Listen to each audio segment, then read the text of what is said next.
வணக்கம் நண்பர்களே. இந்த பேச்சு வியாபாரி மணி இருக்கார் இல்லைங்களா, அதாவது எந்த ஊடகம் அதிகமாக கொடுக்குறாங்களோ அந்த ஊடகத்துக்கு தகுந்த மாதிரி அவருடைய பேச்சு ஸ்டைல் மாறிக்கிட்டே இருக்கும். காலையில் பேசணும், திமுகவை காலையில் பாராட்டி பேசுவார். அதுவே இன்னும் ஒரு மணி நேரம் அரை மணி நேரம் கழித்து திமுகவை திட்டி பேசுவார்.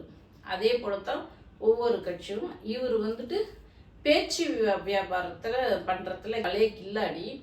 அப்படி வியாபாரம் பண்ணுறவர் தான் என்ன பண்ணிட்டாரு, தேர்தல் வரைக்கும் இல்லை, தேர்தல் ரிசல்ட் வரைக்கும் நம்மளாம் எப்படி டிவிகேவை விமர்சனம் பண்ணோமோ அதே போலத்தான் அவரும் பண்ணிக்கிட்டே இருந்தார். ரிசல்ட் வந்தது, டிவிகே முன்னணியில் வந்தது, பெரும்பான்மை இடங்களை பிடிச்சிருச்சு, ஆட்சி அமைச்சிட்டாங்கன்னு டிவிக்கு நம்ம இன்னும் அன்னைக்கு இருந்த நிலைப்பாட்டிலேயே தான் இன்னும் அந்த டிவிக்கேவை விமர்சனம் பண்ணிட்டு இருக்கோம். ஆனா இந்த பேச்சு வியாபாரி மணி மட்டும் டிவிக்கேவை புகழ்ந்து பேசுறாரு. டிஎம்கேவுக்கு என்ன தகுதி இருக்குது குதிரை பாரம் பேசுறதுக்கு அப்படின்னு சொல்லிட்டு டிவிகேவுக்கு சப்போர்ட் பண்ணி பேசிட்டு இருக்காரு. ஒவ்வொரு நேரமும் அரை மணி நேரத்துக்கு ஒரு டைம் அவருடைய நிலைப்பாட்டை மாற்றிப்பாரு. திடீர்னு கலைஞரை ஓஹோன்னு புகழ்ந்து உச்சியில் பேசுவார்.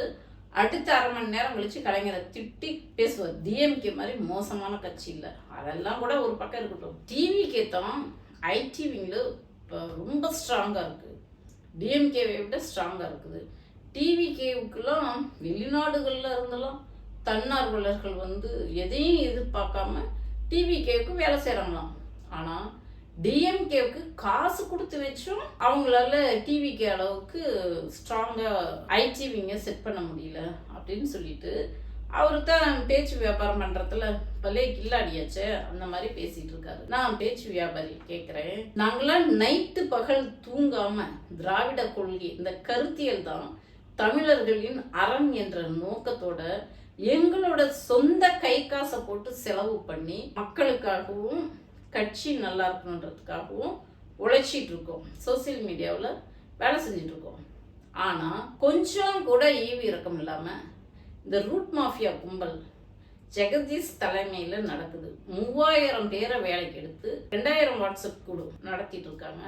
அதில் கம்பல்சரி ஒரு நாளைக்கு 200 வீடியோ போட்டே ஆகணும்னு அசைன்மெண்ட் கொடுத்து வேலைக்கு அந்த குழந்தைங்கள முதலானதும் லேபராக எடுத்து செயல்பட்டு இருக்காங்க. இதையெல்லாம் நான் சொல்லலை, தேசிய ஊடகங்களில் வெளியீடு பண்ணாங்க ரூட் மாஃபியா கும்பல் பற்றி.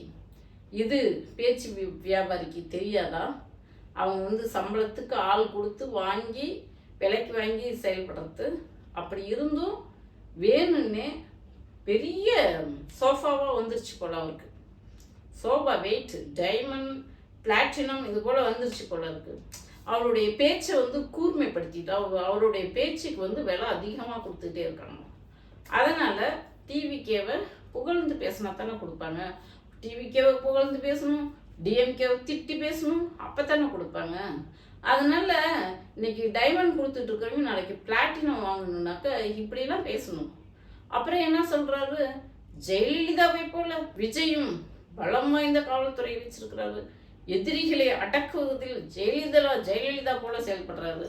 ஆமாம், ஜெயலலிதா போல தான் செயல்படுறாரு. ஜெயலலிதாவை எப்படி உள்ள தள்ளி ஊதுபத்தி உருட்ட வச்சோமோ, 100 கோடி ரூபாய் அபராதம் கட்ட வச்சோமோ, 4 ஆண்டு சிறை தண்டனை வாங்கி கொடுத்தோமோ, அந்த மாதிரி தான் விஜய்க்கும் வாங்கி கொடுப்போம். அதையும் கொஞ்சம் சொல்லி வச்சிருங்க. திமுக காரங்க எப்படிப்பட்டவங்க, நீங்கள் இந்த முள்ள மாதிரித்தனம் திருட்டுத்தனம்லாம் பண்ணி அவங்க மேலே பொய் வழக்கு போட்டிங்கன்னா அவங்க உண்மையாலும் உங்களுடைய அந்த ஹிஸ்ட்ரிலாம் எடுத்து உங்களை உள்ள தள்ளி ஊதுபத்தி உருட்ட வச்சிருவாங்கன்னு கொஞ்சம் அந்த செய்தியும் சொல்லுங்கள்.